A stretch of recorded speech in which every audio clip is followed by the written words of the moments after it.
ball rolling. Like, Yeah. Exactly. Yeah. Funnily enough, I ran into Jackie Crass up in Mount. Oh, did you? Yeah, I didn't bring up the fact that he was MIA when we needed him most. That's right. I sent him a little message on each year. I sent him a little message the other day and just said sort of, hey, bloody good to see you. And because he did say, because we're supposed to do the podcast, I think, this Saturday. And then he had the soft opening. I think he'd done it all night the night before. Typical Glasgow. That kind of yeah. Right, yeah, good. Didn't have his phone on him. His phone was in like his salesman's work van, and like he was like, God, it smelled like a brewery. But I think, like it's not every weekend you open your first pub, and that's a dream come true for that man. Yeah, and that'd be good for their Bizzo as well, because like, you're reliant on so many factors. If you're just selling to other businesses, people, you've got like no cash flow sort of throughout the month, and then you're hoping that people pay on time, and there's no real guarantee that they're going to. Yeah. 50% of the time they don't, and then you're just sort of wondering how to pay the bills next. I'm not the best at paying my bills punctually, so I can only imagine. You can relate. I've got a physio who's chasing me up for the poor thing, and I've got accountants who are emailing an email that's a bit defunct at the moment, so I can't talk too much. But I guess when you've got We're just talking. I guess when you've got a bar and things, it's going. It's roving. But yeah, I guess when you've got a bar and stuff, people, buddy, that cash flow is really regular. They're always swiping the card. And you're not fucking giving it. You might have a tab system, but that's what you've got dogs for, chasing them out of the pub, worst case scenario, and track them down. And you've got a good tackler as well. Oh, I can't imagine I'd be the hide muscle to track down any bad debt. Yeah. I'm a soft touch, Hugh. Yeah, you are. That much we know. But yeah, you don't have a bouncer or anything here either, do you? We had a bippo actually a couple of weeks ago, and I was the only one here. Really? Yeah. Luckily, both the characters were. Well, I mean, nothing was going to hurt. Exactly. Were they on that sort of stage? No, I just think that that's their character in general. Not real athletes, not bruisers. No. Probably the first time for both of them. Did you break it up? Yeah. Regulars? Yeah. Both cases. I don't think they've actually run into each other here since, so that could be an awkward one to negotiate. Yeah, when they're sort of standing there pouring a beer, and you're pouring beers, and you turn around and see those two, and you're like, shit, I'm going to have to play peer mediator. Because did they have a previous history? No, not a negative one, at least as far as I was concerned. I've never bloody worked in hospitality, but I've sort of I've toyed with it, because I ended up leaving my job door knocking about 4 weeks before Christmas. I did know, Re-aggravated a previous sex injury, and done my groin. So literally crossing the road, which is doesn't bode One of the well. more dangerous things you can do. Yeah, well, I'm better on call. Yeah, it's kind of going a little bit fast now. A little bit of David Cassidy. There's an Italian girl from work who commented on how I can get my legs pretty high, and previously I've been able to do that. So I gave it a bit of a Peter Albertini. Yeah, right. I think, or it was the Romeo Road party, I don't know. And then I felt a twinge, so... I think you got to stop impressing Italian girls. Yeah, I know, and I'm taken as well. So there you go. That's about they know each other. That's fine. But yeah, so for me it's a bit at the moment I'm like, what am I going to do? But I've actually, you asked before why Melbourne. One of the sort of what I've been thinking for quite a while is I think I might have touched on this with you. I'd quite like to get into selling craft booze. Right. To sell craft beer, wine, and coffee. I reckon, because I sort of find the stuff really interesting, really tasty, and whatnot. There could be worse markets to be in. However, I would also warn you that I've been told by a few alcohol salesmen that it's an absolute glamour show, and it's all the best looking girls and the sharpest looking blokes. But you best stop selling dog food, because it's just so competitive in alcohol, because everyone wants to be there and wants to be seen doing that. But you just selling the plastic pipes or gravel or something like that. You're actually one shifting the units and making the money. I know a few people who've managed to, I don't know, brainwash themselves to be passionate about shit like that and do it pretty well. So it does sound like the dream job, I think, doesn't it? Selling booze, but I'm sure it's not. Well, 90% of it is just being in front of the bar owner or manager and presenting yourself and having them like you, and the sale is almost secondary to that. Yeah. So, and I think you'd be pretty good at that sort of core role. Yeah. So, Well, hey, let's talk. But yeah, because do you do that for Brew Moon? Not really. So that's how it started when I first got back from the UK. We worked out pretty quickly that I wasn't a natural I salesman. think I remember you saying that. Didn't have that killer instinct, that drive. So we've outsourced that work to a couple of blokes who could do a lot better job than I did. And So kind of oversee it now. Yeah. Where are they based? At Christchurch? They're Christchurch, and they just kind of go up and down the country. do North that Island, stuff. everything? Yep. Yeah. So they're employed by you guys, or they contract you? They are more contract than anything else. Get out of the shop.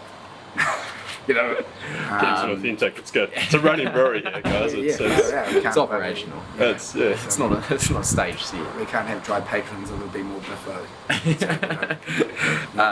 keeps it organic. What was I saying? Yeah, so they're commission based. Yeah. So they're not sole Brew Moon operators. They also work for a wine company, also based in North Canterbury. So there's pretty good synergy between the two.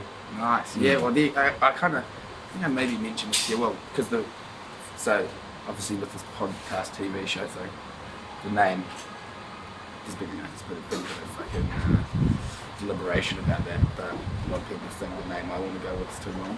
But I was speaking to Crosby about it last night, and I might even ignore the request of Sarah Rob's grandmother Pam, who wants to call it Hugh Show. She's a lovely lady. But Right, the Robs have very rarely put you wrong as well. So yeah, no, they agree. Yeah, you see the Hugh Show. I mean, what I'd always thought it's fucking mouthful typically would be unearthing and evoking the human spirit with Hugh. Right, so that's what's written down in the book. Okay. Which I wrote down.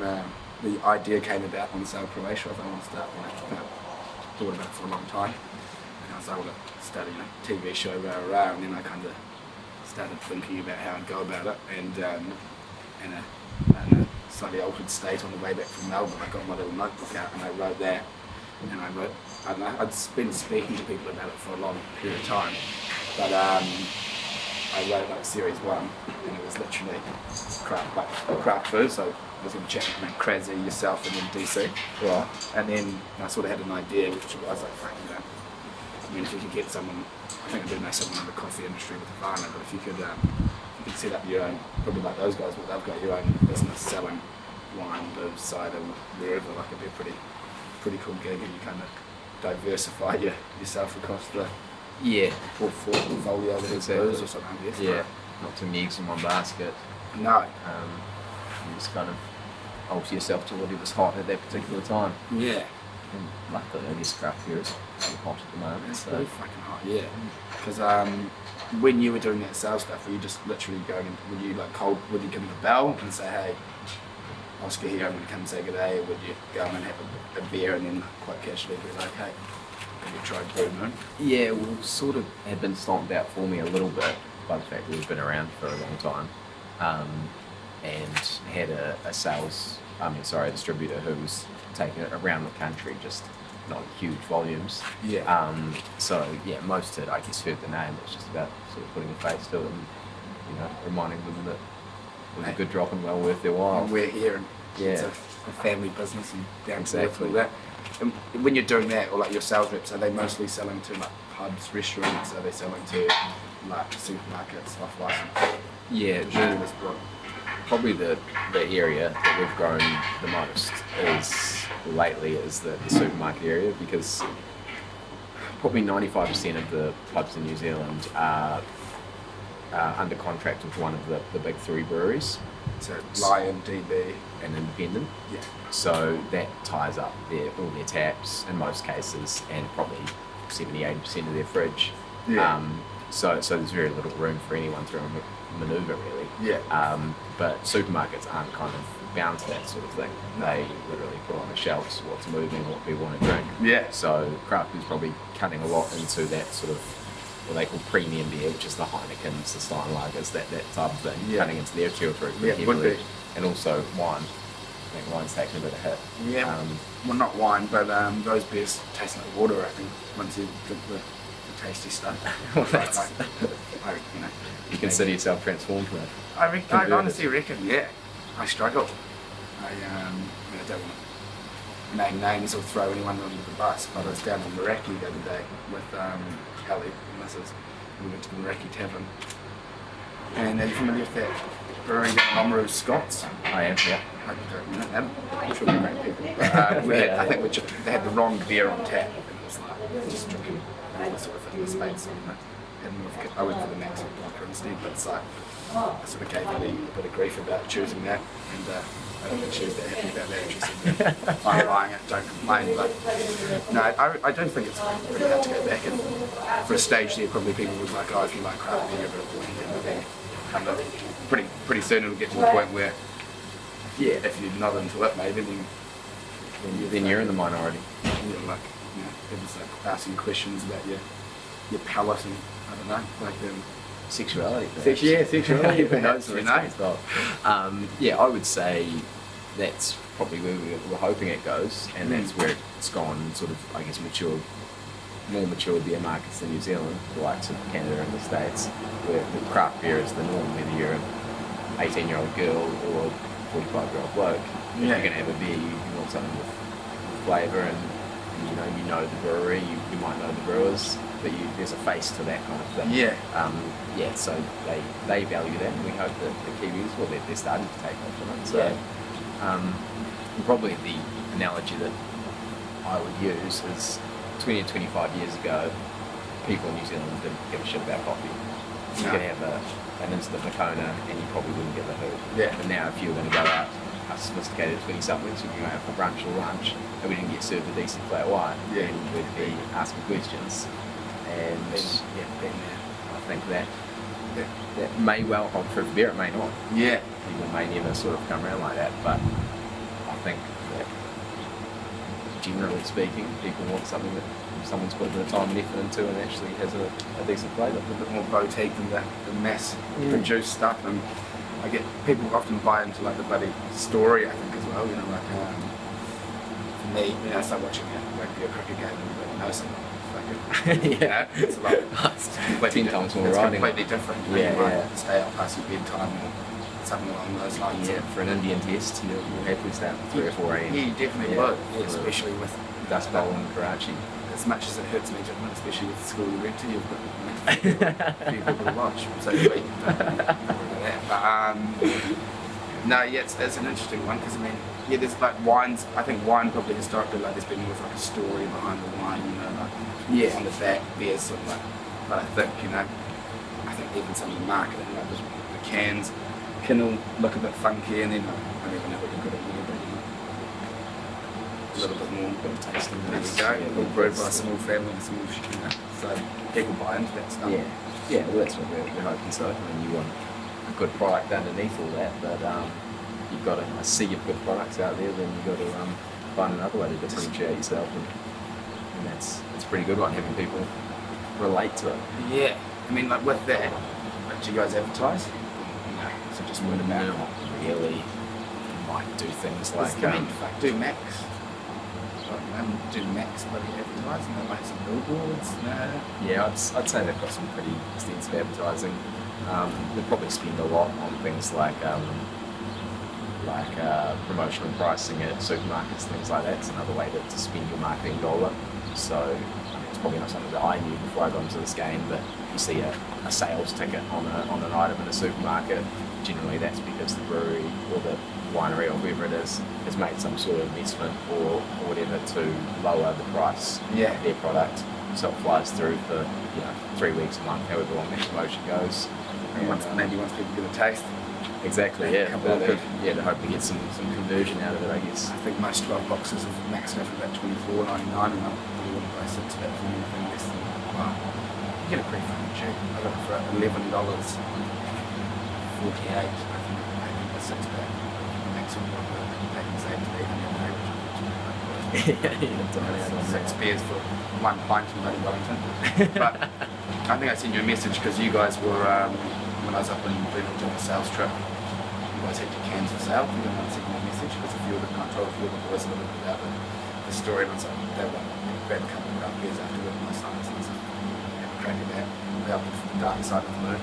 Which is bold and unusual for young blokes. Yeah, one was a pom, and Go so I some think, way to explain it. and that one was an American who I think Hugh was talking about their eyes and pretty adventurous, but What, generally speaking, the stout market is age 60 plus Yeah. and male. I've got a few mates who I think, think they're 60 and kind of, I've always wanted to be an old man at a young age, but I kind of can't really deal with the stouts. So they have their own little classes and whatnot that they put them into, etc. etc.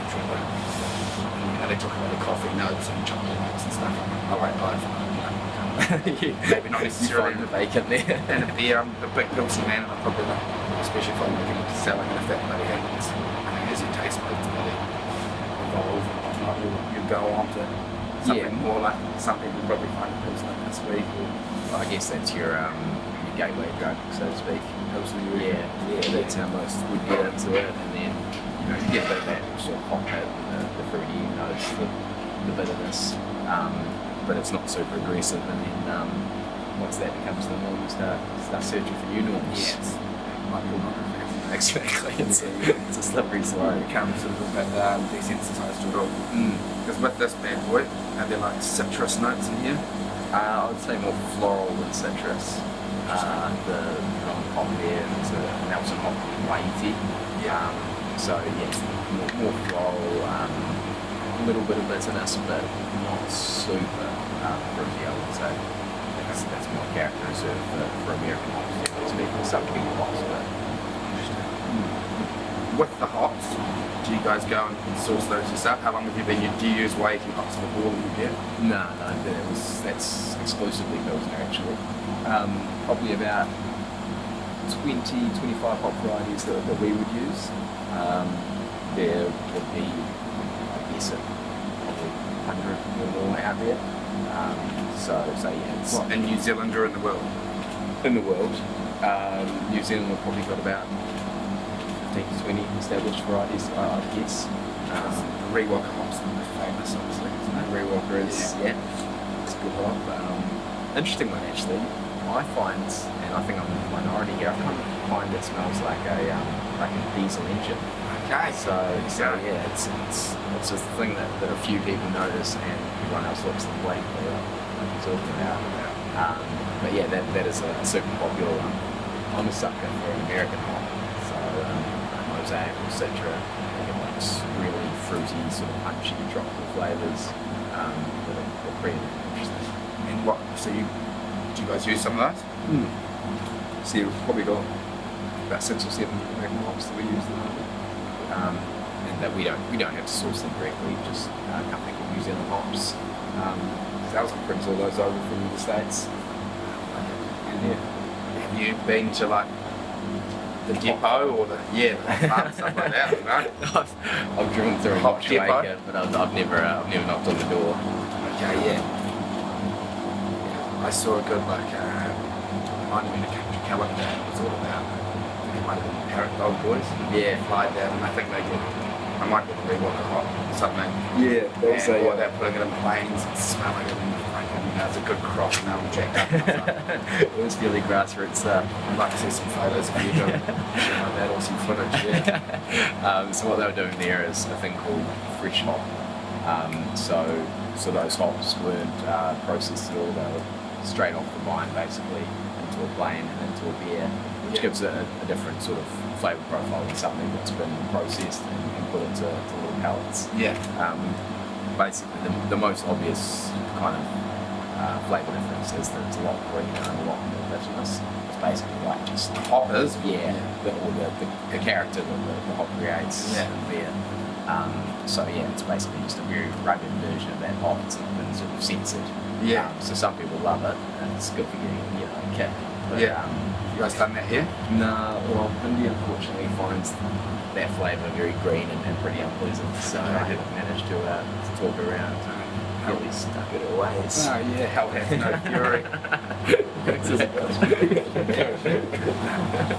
Hell hath no fury, no fear. Fear does well. I mean, from what I understand,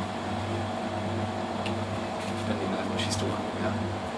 Because obviously, I got to know you through Crosby Mangles, but I don't even know if I put two and two together.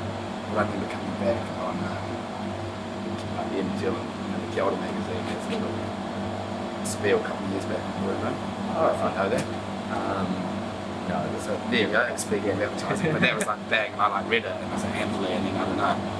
But I remember when we came out for Mum's birthday, like, might have been then you spoke to me, yeah, but you said that like, what, your old lady used to make vino, yeah, and then so went over there as the craft beer boom was happening. exactly, yeah, that's the yarn. So Bindi got a winemaking job in California when I was 5 years old. So we went over there for 3 years, and craft beer was just taking off there. That was the late 1990s. Yeah. And so we came home early 2000s and sort of reasoned that if that was happening over in the States, then the same would probably follow suit in New Zealand. And yeah, so it's proved to be. But yes. So how long were you in America for? 3 years. 3 years. Do you remember it? It's not really well, but yeah. Yeah, because I don't remember the craft beer very well. no, not at that age, no. Although, you know, different parts of the world have let you try it at that age, and maybe in certain parts of New Zealand, I believe, I watched a documentary on Norm Hugh, Oh yeah. and my brother, like to put out something along those lines, and he reckons his first day at primary school he had a hangover. Because his job on his 5th birthday was to go around and suck the froth off the swappable bottles. Right. And obviously, yeah, it's good to hear that your parents didn't, I don't know, that wasn't how you made your pocket money. I couldn't think of worse ways to do pocket money, that's for sure. But I mean, your knowledge of beer is pretty fucking extensive. Do you reckon that comes about from the fact that you've just grown up in the industry, or have you learned shitloads since coming back? Yeah, a bit of both, I'd say. Mum and Dad have both been pretty invested in good tasting stuff from an early age. So Yeah. whether that was wine or beer, if we were going to have a beer, then generally it was going to be a good one. Yeah. But yeah, so my university years, I worked at Hopgarden. That's right. You know well, Hugh. Yeah, Josh a couple of times. And so that was probably my most sort of educational stint. Even though the folks had a brewery for a long time, I was kind of, I was labelling or bottling or something. I wasn't really sort of integrated into the product. No. So that was where I probably learned sort of the 101 of craft beer. Yeah. And then went over to the States and worked in Yosemite Valley for 4 months, and the joint I worked at had a pretty good range of beers. So that was Yosemite Valley, is it like near the Yellowstone National Park, or am I completely wrong? same country, but Same country, yeah. but no, not the same state or anything. And so what, you worked in a pub? Yeah, and they don't have that whole contracts or taps being contracted to big breweries over in the States. They consider that anti-competitive behaviour. So it is cool, and that's why Free for all. Yeah, So variety. yeah. So it's sort of the best man wins, I guess, and that's why they've got such a great craft beer industry. It's because in New Zealand we think that the craft beer industry is crowded. We've got, let's say, 10 or 15 in Christchurch. Yeah. Same size in the States where there's so many more, but you just wouldn't have 90% of the pubs tied up with wine, DD. Yeah. Equivalent. I wonder if that'll change more, because like Line and DB, buddy, try and buy out some of the craft breweries, like Tuatara got bought out and everything. Emerson's, Vanhead's been bought out, has it? Yeah. Good Silver Stream boy. They've got it. There are a couple of, a lot of them are streamers if you didn't know that. You know that? I think you told me, yeah. Yeah. Boasted. I learned that, yeah, it's been great that that's what my father told me and Tony actually told me. He said that their old boys do some fucking heaving these days because Dan Head and I think one Bone Face or Brew Dog just pump shitloads back into the school. Which is pretty cool. Right, yeah. Bone Face is, I think, owned by the guy that started I believe. I think, well, there's some connection there, but don't quote me. Perhaps don't put that on record. No, that's right. Well, we can We'll be quite interested, mate. Yeah, sorry. We can edit all this stuff. I did hear a big story that the Panhead guy had a house in Hunt worth, let's say, about $500,000, and he was a real estate agent. I probably shouldn't be saying all this shit on camera, but who cares? There's a house, I think, in like Point Howard, around York Bay, Lowry Bay, and this real estate agent, some famous person moved out and the real estate agent was struggling to sell it, and then someone was like, why didn't you ask the guy who owns Penny? And he was like, no, buy it. And then moved out of his 500k house in Buddy up hut and just gave it to his mate. One of his good mates from school was like, you go down here, Goodness me. have a house. So hopefully that could be you one day, and hopefully Crafty Mangles is the benefactor. He's been there for a wee while. But Yes. I mean, I guess one thing that could sort of like lead on to is like, how big do you guys want to go here? What's the scope? Do you sell grog overseas? Yeah, tough one to answer really. So all that you see behind us here is an 1800 litre brew kit. Yeah. And with that you can make, if you're making 800 litres every time you brew, you can work through a pretty significant amount of beer in a year. Yeah. I can't see us outgrowing that. I think even if we were to expand this whole operation and this building this winter probably is going to be extended by about 5 or 7 metres or something like that. It is. Yeah. To give us a bit more space. That way, yeah. So, I mean, we are growing and we want to keep growing. It's sort of a sustainable rate, but Yeah. I don't think we're ever going to be sort of duking it out with the big guys. Yeah. Is that because of don't want to? Yeah, I mean, Like, I don't know, maybe mum and dad aren't getting any younger, or like, I don't know, or like, I mean, you're a pretty cruisy guy in a few respects, and I don't know, I'm sure you work pretty bloody hard in here, but I feel like you have a good lifestyle, bit of travel, etc. So like, if you were to, really suit things up, then what would that, like, how much more work would there be and stuff? Yeah. I would say that mainly you don't want to grow a monster. You don't want something that's enormous and all-consuming and then is not really a profitable business. I think you can be a profitable and worthwhile business given, a lot back to the community, etc., at quite a small size, and you don't need to be exactly. Yeah. And when you hear a lot of stories about those businesses kind of losing their way as well. I mean, we do have employees here that work at the brewery. It's not just the family business, but if you keep it basically as the family at the core and having a say in all decisions, then I think you don't really want to outgrow that. Yeah, because I guess there's like a bit of reputation and things, and then as it goes bigger, it can be quality control and things can get compromised. And yeah, exactly. And you hear so many stories about that, whether it's in the brewing industry or any other industry, about businesses that kind of just lose their touch, I guess. Yeah. Forget what it's all about, making good quality beer. And yeah, exactly. Which is not to say that we wouldn't like to be marginally bigger than we are now. Yeah.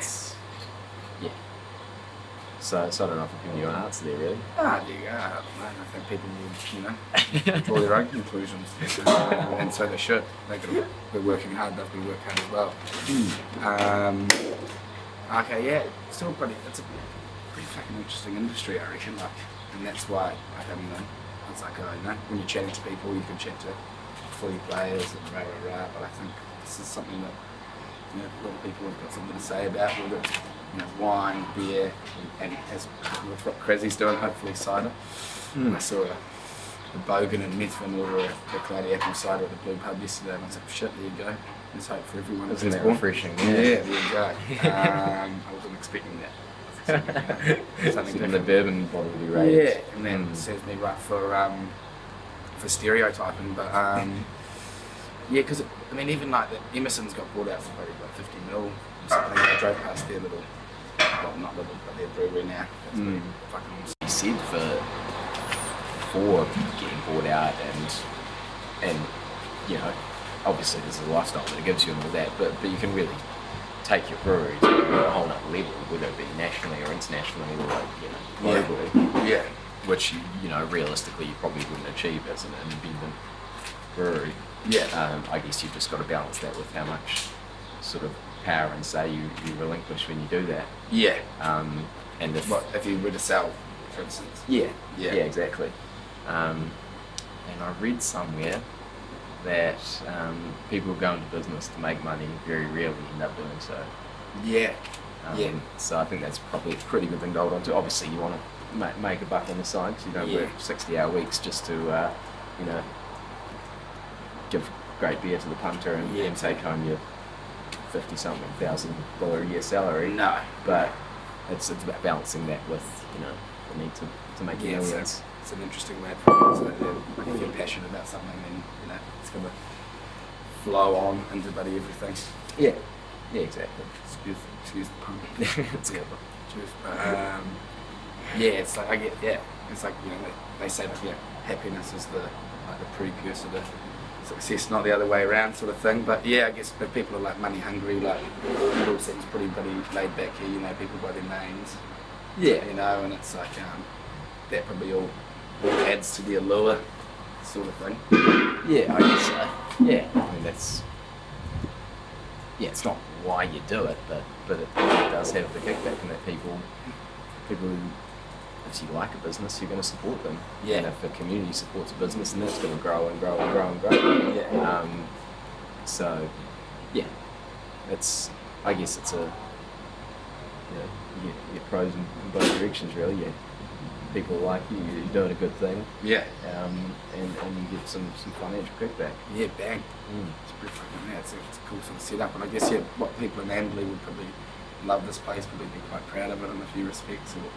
Yeah, I would say that's a bit of a goal to have Amberlands proud of the fact, or appreciative of the fact that the Brew Moon is based here. Yeah. You know, if they've got old mates or rallies coming into town, and they say, let's go down to this cool little brew we've got down the road. Make a bit of a It's day cool of it. setup. Yeah. Yeah. Mum and Dad buddy enjoyed their birthday like that, you know. So, and we enjoyed her pickles, so there you go. go. Yeah, she loved it. Yeah, that was a wicked day, and I guess, I mean, even like, you know, New Zealand's pretty provincial in a lot of respects, and I think, you know, it's rugby rivalries, etc., But I don't know if I told you, I'm like part of the North Otago Supporters Club. You've not, that doesn't surprise me. So we follow North. Well, I missed out last year, unfortunately. Always went up to Thames Valley and watched the Thames Valley Swamp Foxes. And then the year before that, we went to Kapiti. We went up to Milton and watched the boys play Parafanua. We normally surprise them. And then the year before that, we went to Ruatoria and on the East Coast, and we watched them play like the East Coast. But we always try and drink the beer from that region. So, I mean, as you sort of say, like, you hope that if, you know, people from Amberley, put Amberley on the map, because you've got, you know, a town of 15,000 ambassadors, so to speak. Yeah. And, which is not to say that 15,000 Amberlands drink Brew Moon beer, but I guess that's the goal, isn't it? Be a hell of a photo, wouldn't it? It would. Yeah. Glasses lifted. Congregate down at the, I don't know, the domain, the tin shed we call it. The tin shed. Yeah. Well, you produced a couple of famous things. Obviously, Charles Upham first of all. Yeah, I'm glad that he was the first name of the most important. Yeah, definitely. 2 Victoria Crosses, and he was in the 21st Battalion, same battalion as my granddad. I think your old man mentioned that once or twice. Yeah, he's pretty proud of it, I think. Cobbers and Jeremy Poff, your primary school mate, did a speech on him, I'm pretty sure. I thought Jeremy Poff was the second name. But, no, there you go, Josh. Shit, far out. No, I'm trying to think. I'm trying to think of Poff. I think Poff maybe did his year 8 speech. Well, he did a speech at St. Bed's, I'm pretty sure, on Charles Upham, and then his other one was on his dog Dodger. Okay. And do you know Christian O'Fagan? I do. Christian O'Fagan, after that, started calling Poff Dodger, and we just walked around St. Bed's and like, Dodger! But I think Poff regrets it. So after you've got Brody Retallick, and then you've got, and I guess, you've got Brew Moon as well. Yeah, I mean, I don't know if many would rattle us off as third, but hopefully in years to come. Yeah. Knocking big roads off his totem pole. Yeah, because I mean, it's even like something that probably features in like tourism brochures and stuff, you know, like a brewery tour or like a pop into this brewery, or like nice places to eat and drink. Like I've been doing a bit of South Island Tiki tour, and you see that a little bit. So, like I said to you before, like 60% of our clientele are local, 30% are tourists, and 10% are bits and bobs. But that tourism market is possibly. Yeah, probably.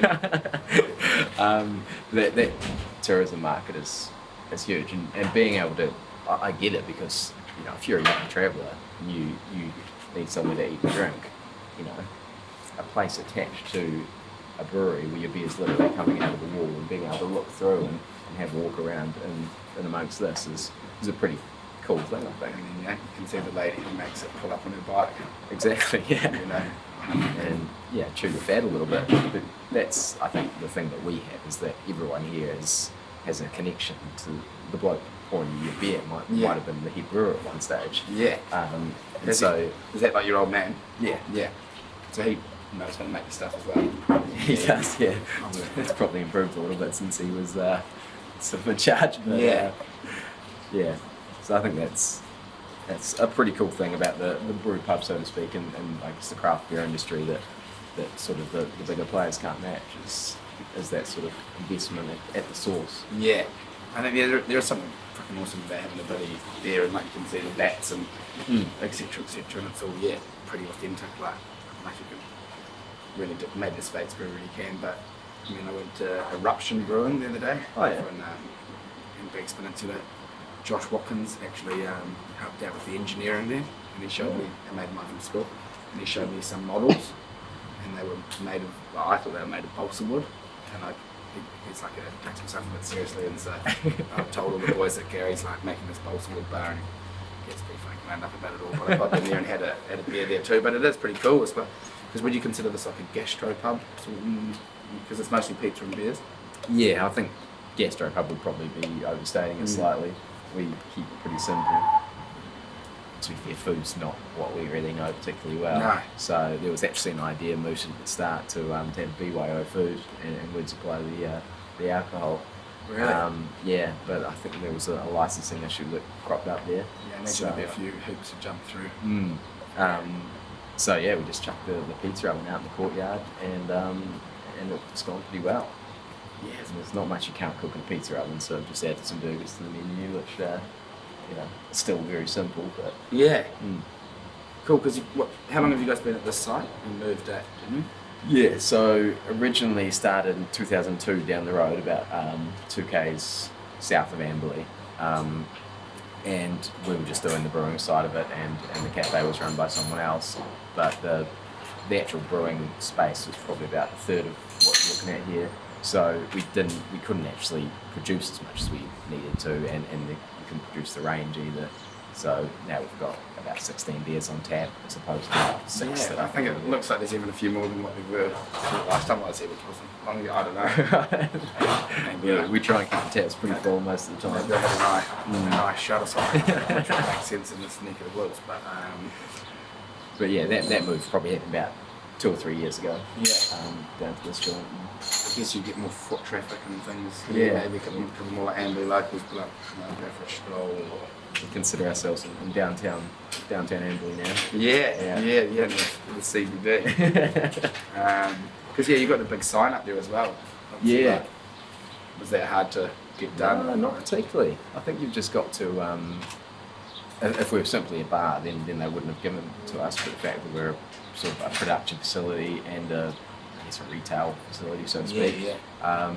And we make an effort to tell the story, so to speak. So it was actually one of the requirements that we would do tours and things like that. So you guys do tours? Yeah. Sort of, we want it to be organised ahead of time. It's not great when someone just rolls up at the busiest hour and says, "Can I have a look down the brewery?" Yeah. But yeah, we do tours, and so yeah, if you, I guess that was what they were looking for. And once we ticked all those boxes, they were happy to give us a big sign on the main road saying, "Brewman Brewing Company, get that way." That's pretty cool. Yeah. Yeah. You build it and the people will come, sort of thing. Yes. But, that's like, just bloody good for tourism. Bloody Amberley. Yeah. And so what, if someone wants to go on a tour, what do they do? Look you up online and give you a phone call? Yeah, just give us a bell and send an email. And you've got a website, and is there like a thing that says tours? Yes, but it's not like a sort of link button. You just flick through an email and say, me and the fellas are looking for a tour. Can you facilitate? Sweet as. Do many people do? How many would you do?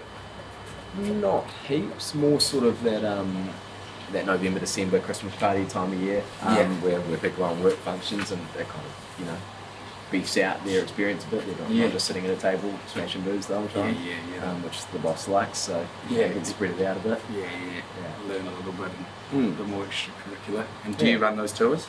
I've done a few of them, Yeah. Yeah. I try and delegate that one into Bindi because I figure people want to hear from the, the master, the matriarch. Horses now. I was talking about you running the tours. Oh, it's not noisy at all, no. No, it's fine. Go for it. It's all part of it. Doing a bit of a canning day tomorrow, so should be right. Just sitting up there. There's probably just a lot of aspects to it all that you sort of, when you're a consumer, you probably you don't even think about. I'd say it's fairly consistent amongst most industries though. It's It's a little more complicated than it seems. You don't know what goes on. Because your brother, does he work here, or he did? He did. So Tobes was the head brewer here at one stage. In fact, I'm the only member of the McAuley-Brew family not to be a head brewer at the brewery thus far. Oh wow! So yeah, started with Dad. Then we took over for a bit. Toby's had a spell, and then it was back. Your dad was the first person. Yeah. And did your mum advise? Yeah. Even though he might not like to admit that, and probably definitely does not get consultant, so to speak. doesn't want that broadcast. So I guess she had the scientific know-how. Yeah. There's a little bit of crossover between one and beer. She says not heaps, but you're basically still starting with a sweet liquid that you add yeast to produce alcohol. So and that kind of it's the same crux of it. There's just a few specifics that you need to alter. Yeah. There's no yeast in wine, is there? Yeah. There is. Yeah. There you go. Did you know that, Josh? I don't know, if you put me on the spot, probably would have taken a 50-50 punt and hopefully backed myself. There you go. I did not know that. You learned something new. Bindi, can we confirm that there's yeast in wine? Yeast in wine. Yeah. There How do you get alcohol? There you go. Terribly. We're asking the tough questions here, eh? That's real. I really look like him. That's the most basic science. Okay, there you go. Very good. God, you don't need to belittle it on the stage here, Vince. You've heard it here first. There you go. I blame my science teacher. Well, after recent stuff articles, we won't go into that. Yeah. Good, it's not. It's good. That's You already see too much. Nothing happened. Nothing happened. But I am the way I am for a reason. We'll talk about that later on. I'm not that good at it. We'll talk about that later on. You can edit the shit out of that McAuley-Brew. I went to Christ College. You want to save 10 grand and I don't know, your child's peace of mind, don't send them there. But yeah, obviously, so then for you, brewing, is that something you want to do? That's a goal or not really? No, not really. Not that kind of. I'd like to know more, and I'm, I guess, learning more about kind of what the role entails. But I would like to sort of just look at the business more generally. So I guess that's kind of the thing that I'm doing at the moment is just taking care of the sales and marketing side of it. What marketing we do, kind of have a bit of an eye on the production and look at the accounts and that sort of thing. So we're just trying to get a general grasp over what the business is doing and not be super stuck on production or sales or finances. Yeah, In broader terms, yeah, I guess. because you studied commerce. I did a bit of accounting, marketing and media in Victoria.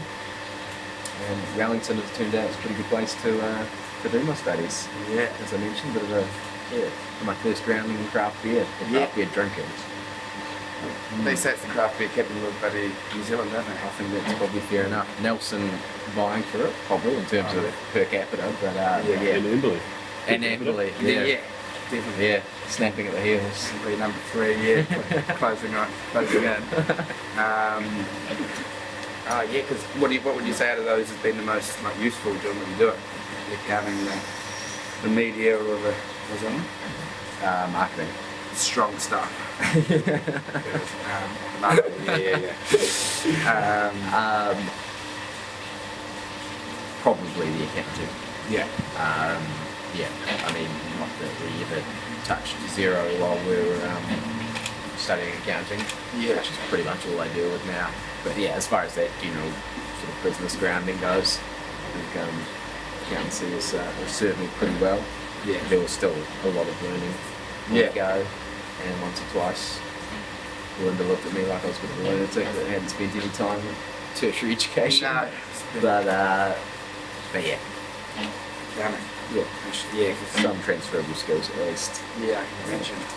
That's interesting, yeah, because I was pretty, like enough, I told you, brought up to be a being accountant pretty much. Mum and dad put the heat on. A lot of wealthy uncles who were accountants. Yeah. And they studied things that they were interested in.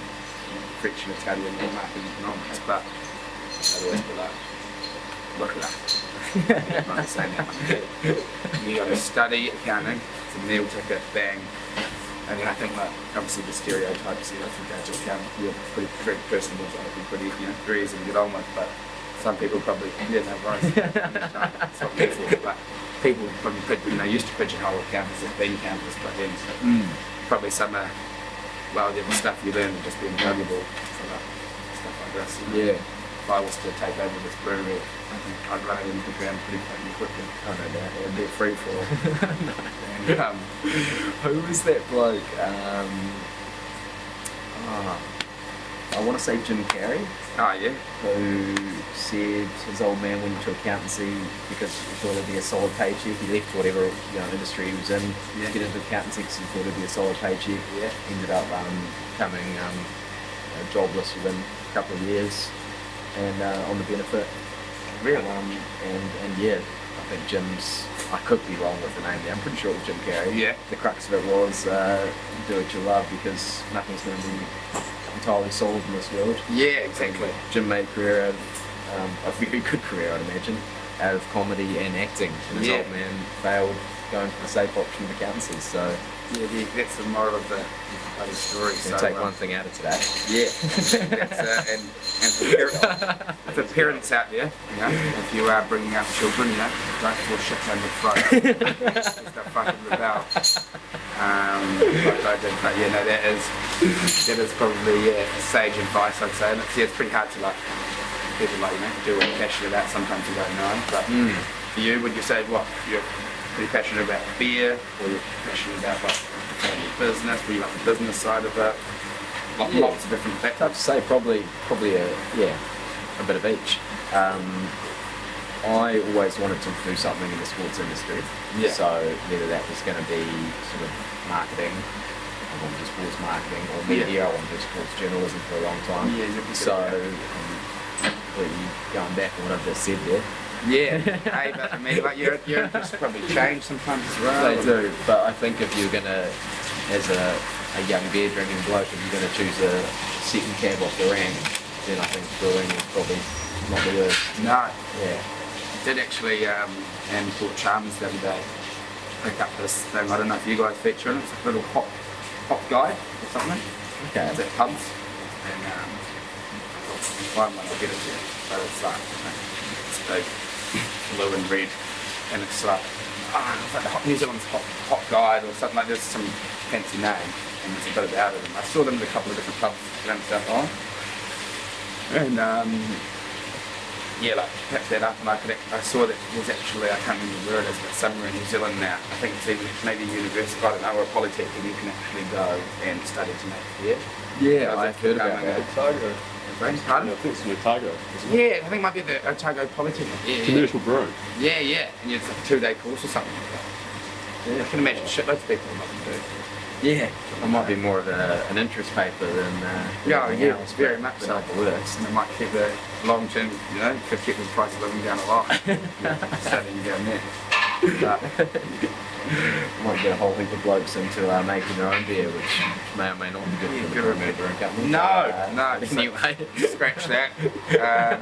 Scratch that. I think they do it at Lincoln University. So, have fun out there. But, oh, bloody good. Well, and that's interesting, like the whole sports media and stuff, because I think that's something you're fucking good at. Something I've probably like sort of toyed with as well, but it is pretty tricky when you leave school to be like zero in on exactly what you want to do, and then like now you get to a certain age and you might be like, happy to do that, do a bit of broadcasting still for a couple of years and maybe used to making money or Yes. some bills to pay or I don't know. But I think my plan with uni was to, I guess, not, like it wouldn't pigeonhole me too much. I had some various things that I thought I could do, one sort of business, marketing, and that sort of journalism thing.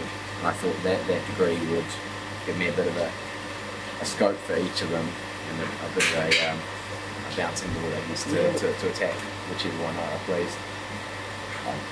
Yeah.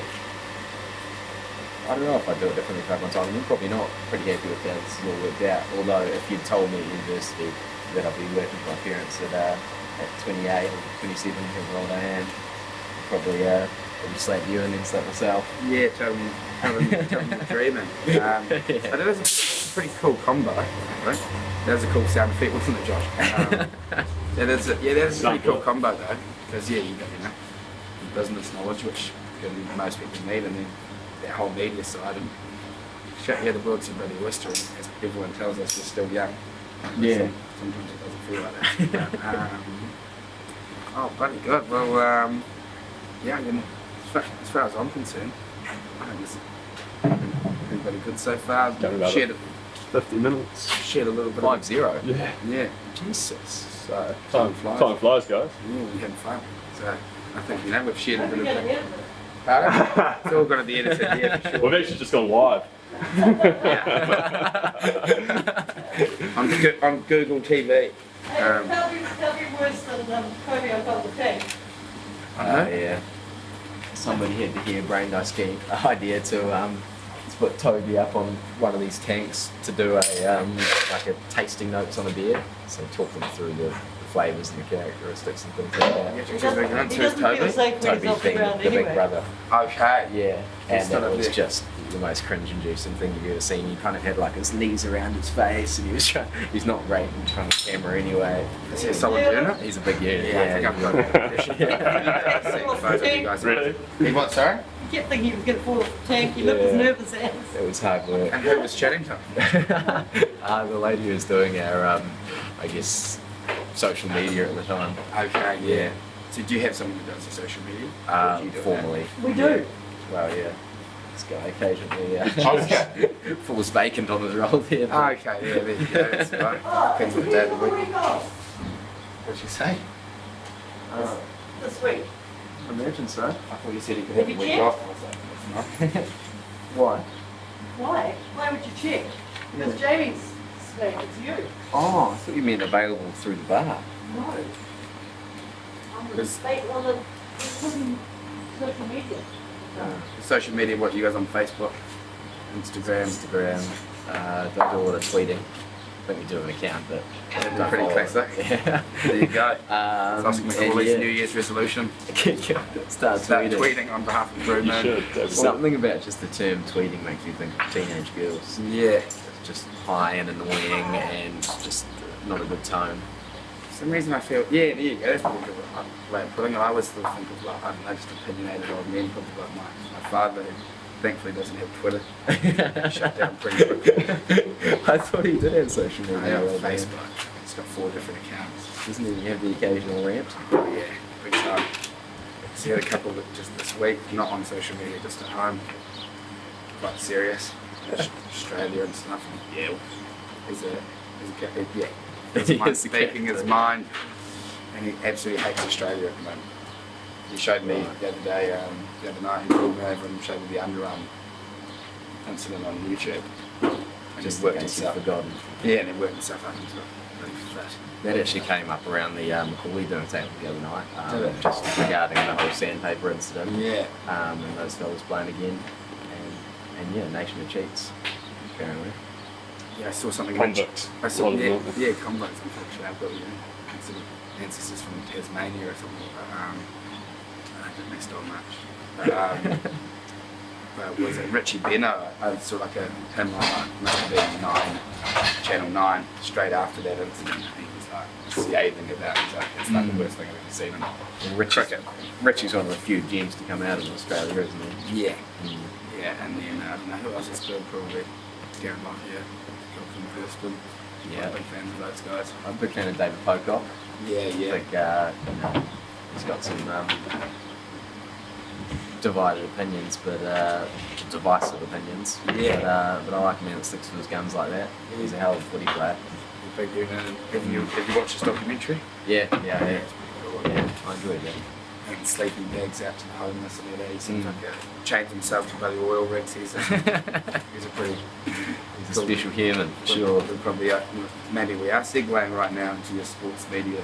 Perhaps. I thought we were segueing into you interviewing David Pocock next. Shit, whatever. Do you play characters here? That should be a hell of a step up. I want to go upwards. Take the video. Upwards, just, there you go. So this will probably be a one-hit wonder because not many Oscar McCoys out there, but oh, bloody good. Well, I mean, I don't even know if I had any more questions for you, other than What did I expect to be asked? Yeah, go on. What did you expect to be asked? I'll tell you what, I might have this bad boy worst case scenario and then go, you can drive that car home. No. No deal? No, maybe. Is that a yes or a no? It's your car, you do. Yeah. I'll have it with you. No, Let's do that. I can do that. Well, yeah, what questions were you expecting to be I asked? was expecting that kind of general flow, and then I thought perhaps you don't say we should change it either. No, you don't, yeah. I It's thought grey you'd out do there, like but that. it's warm in here, I can feel the warmth. Now, do you trust me pouring you one? 100%, yeah. Run it down the lip there. Yeah, turn the label, won't I? That is not good for someone like me. Doesn't have much common sense. So I thought you might conclude with like a quick five questions, like Rolling Stones or Bee Gees, Oh, yeah. ABBA or Madonna. Cool. Music based. Yeah, well, Yeah, Y fronts or jockeys. Yeah, no, there you go. Well, you show us you got a few of them. You've obviously thought about this, which is better than most people. If you could have, 4 people to dinner, who would they be? Shit. This one I hadn't prepped an answer for. I mean, you need a giggle. Yeah. So I think with a few vinos on board, Ricky Gervais would be pretty inappropriate and a pretty good value. You need some eye candy, so I'm a bit of a sucker for like a Nat Portman. Okay. Yeah. Smartphones are for you to assume maybe. Yeah, that's okay. Actress. Yeah. Done some weird stuff with here, but maybe watch No Strings Attached, and that's probably her best work. Okay, cool. Yeah. Muso, maybe like a Mick Jagger would be good fun. I'm sure him and Ricky would kick it off, and there'd be some playing up going on. And you probably want an intellect, like a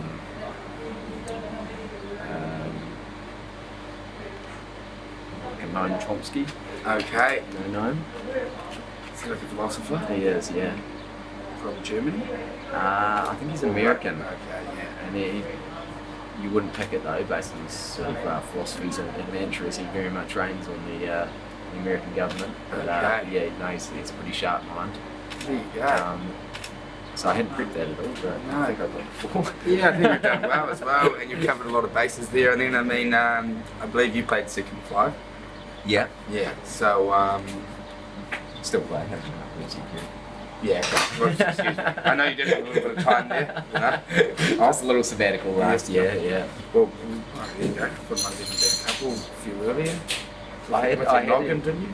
Yeah, I had a little spell after university, not entirely voluntary, and then I actually played for the Angling team. I figure in the last minute of the final, but the boys hung on for a sweet couple, so that was nice. Yeah. I think I've won one final. That was against Boys High, actually. I find that very hard to believe. Ironically. Yeah, go on. George Ingham doing a haka was one of the funniest things I've ever seen. What, to kick the game off? Oh, man, yeah. I know it's disrespectful to smile in the haka, but George Ingham's giving you a haka. Holy cats. So my question for you, do I give you less or more? I'll give you 3. Aaron Major, Luke McAllister or Marnonen.